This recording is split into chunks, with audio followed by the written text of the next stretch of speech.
It might surprise some of you to know that I'm actually looking for coaches to collaborate with in the pageant sorority. And I say it might surprise you, even though I've said on multiple occasions that I think one of the hallmarks of a great coach is knowing what they're good at, knowing what their areas of strength are, and knowing what they suck at. Because, no, to be frank, no one coach is good at everything, no matter what industry you're looking at, whether it's pageant coaching, tennis coaching, math tutoring, life coaching. No one is going to be the best at everything. Now, you might have one main coach.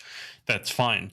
What I have found is that as I take on more clients, and I'm under the belief that that's going to only increase once the sorority is up and running in November, in terms of the demand on my coaching.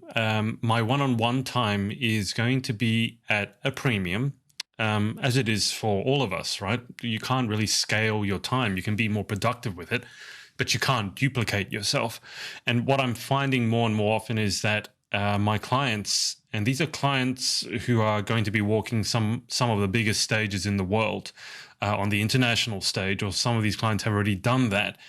And I'm finding more and more often I'm having to say to them, look, I can help you with this area. And I think most of you will know my stated area of expertise is mindset, because that's been my wheelhouse for the last 20 years. Coaching, pageantry is relatively new for me compared to that. But more and more of my clients, and this makes perfect sense to me, are asking about, oh, do you know anyone who's good for walk? Or do you know anyone who can help with styling? Or do you know anyone who can help with social media? And as much as I could say, look, I can give you some pointers or give you my opinion, because I keep saying to them, look, I want what's best for you. So I don't want to be giving you my opinion because I think we can find someone better than myself. So of course, the next question is, well, do you have anyone you could recommend? And that's where I'm needing to increase my network of people, basically, that I can recommend clients to. So I have a few. The one I often quote is Danielle, with the pageant stylist, Danielle Latimer, because she knows styling inside, outside. She lives it, she breathes it. And she's really, really like world class at it. I think she would be one of the best in the world for it. And obviously she's a good friend and I trust her, which is probably the most important thing. Someone that has integrity and will do the right thing by you. That's what you want from a coach, right? But outside of that, I have found it difficult to find coaches who are willing to collaborate. I think some of them don't like the thought of working with anyone else, which I can sort of understand, but I'm actually saying, hey, I've got someone who I want to recommend to someone. Would you be interested in that? And they're maybe a bit too proud to accept it. There could be some really, really good coaches who simply aren't aware that I want to collaborate. But to give you an idea, if you are a coach who's watching this and you're interested in maybe collaborating with the pageant sorority and getting some additional clients, let me give you this example. I coach a lot of tennis. And I distinctly remember going to this client, going to his home. He was an middle-aged to elderly gentleman, probably 55 or 60, not in the best physical shape. And he wanted to have a few lessons of tennis from me. I, of course, had a bit of a conversation with him, and I think that is that's one of the hallmarks of a great coach, again, is the first thing they should do is actually have a conversation with you to see how they can help you before they start charging you for their help.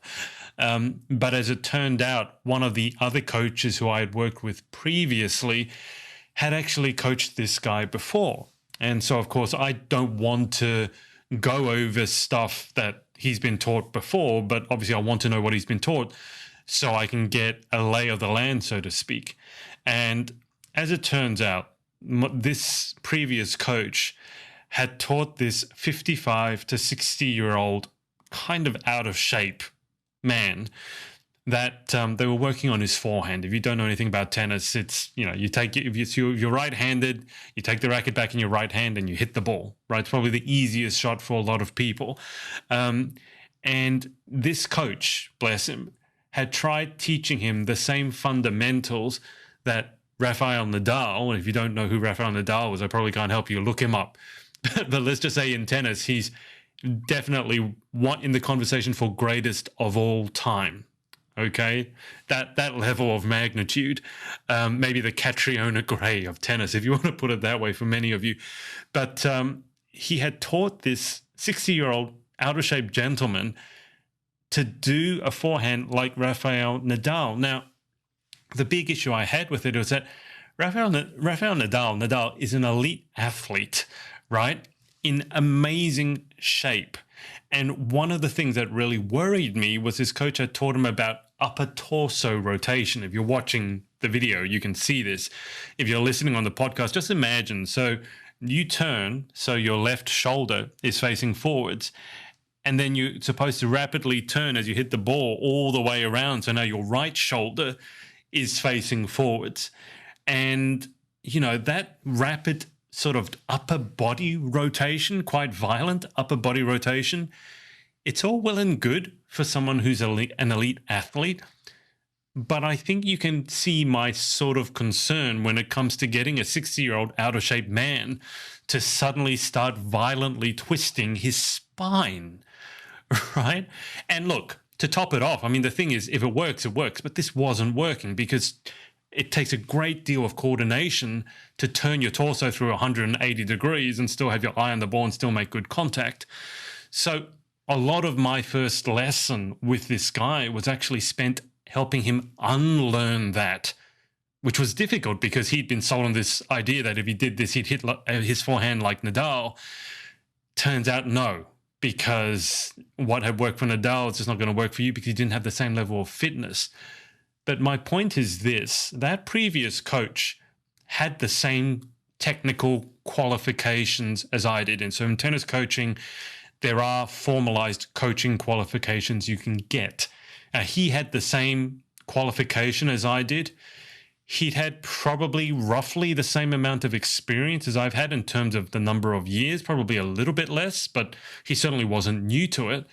But the thing is, on paper, right, same two coaches, same kind of qualifications, roughly the same experience.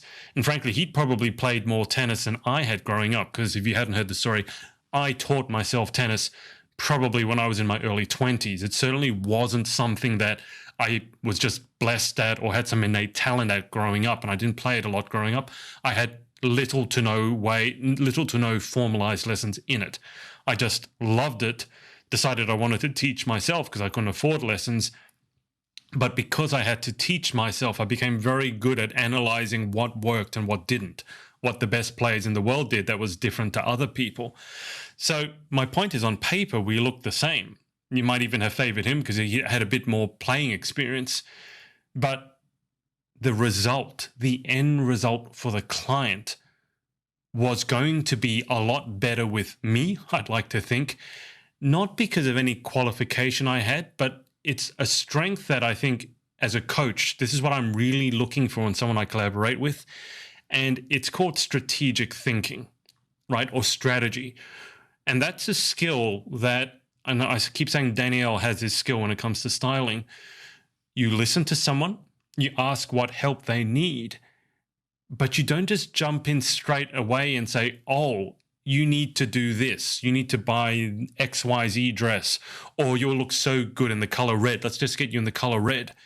It's the ability to take the client from where they want to be to where they want to go, and even know some of the points that they're going to need to work on that they may not be aware of.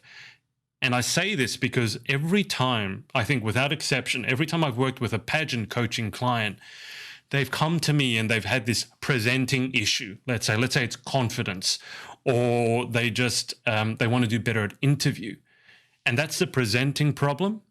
But what I've always ended up working with them on is actually something else, that when we fix that something else, unlocks their full potential. It doesn't just fix this presenting problem, it fixes a whole bunch of other things. And that's the skill, I think, of a great coach, is to know what that underlying fundamental problem is, even when the client doesn't know. And let's be honest, very often the client doesn't know. That's why they're coming to you as a coach, for your expertise, your perspective. It's another set of eyes, but it's a very educated set of eyes. And it's a set of eyes that needs to know exactly what to look for. And it's a set of eyes, hopefully, that's seen a lot of these patterns in the past. And I think that's how you get, like, you get good at anything. But with coaching, it's experience. Like, after you've coached 100, like I've coached, by now it'd be thousands of people. If you count all the tennis and the pageantry and everything together, I think it would be thousands of people. And there's only so many certain limiting beliefs or limiting behaviors that people have, whether it's imposter syndrome, a lack of confidence, trying to prove someone wrong, whatever it is. And that's why, so long story short, yes, I'm actually looking to collaborate with coaches so I can refer my clients on to other people for other expertise. Really, in terms of pageantry, it's definitely walk, how to dress, because look, Danielle's not going to be able to take everyone on. There's a certain limit to what she can do. But any other area, you might do mindset just like I do. But I'm really looking for someone who just doesn't talk a good game, that has, as I said, that strategic mindset, that sort of the gift of a great coach, the ability to just see someone, and it could be for 5 seconds, 5 minutes, and you go, I know exactly what you need to work on, or I know why you have this issue. Or in terms of walk, be like, I know why you're having an issue with your walk. It's because you do X, Y, Z, but you need to do A, B, C because you got different body types. Or maybe it's the heels in your shoes are too long or too short, or your dress is too long, right? I'm looking to collaborate with people like that, because there are many, many coaches who, like my coaching friend, as I told you, have so-called qualifications. There aren't really coaching qualifications in pageantry, but you get my drift. They might have some sort of coaching qualification. They might brag with their testimonials, and look, it could be proper, like it could be, I'm assuming it's true, right? They might have coached XYZ winner, right? But you can look good on paper and still really suck as a coach. And on the other hand, you might not have any formal qualifications and you might not have a track record of experience or success, but you just inherently know that you were born to work with people. And maybe you've done 1 or 2 on the side informally and had great results, and you're looking to maybe further your coaching career. That's more the sort of person that I want to hear from. Because I've also worked with, I've hired coaches in the past, specifically with my tennis coaching business. I had to bring on other coaches.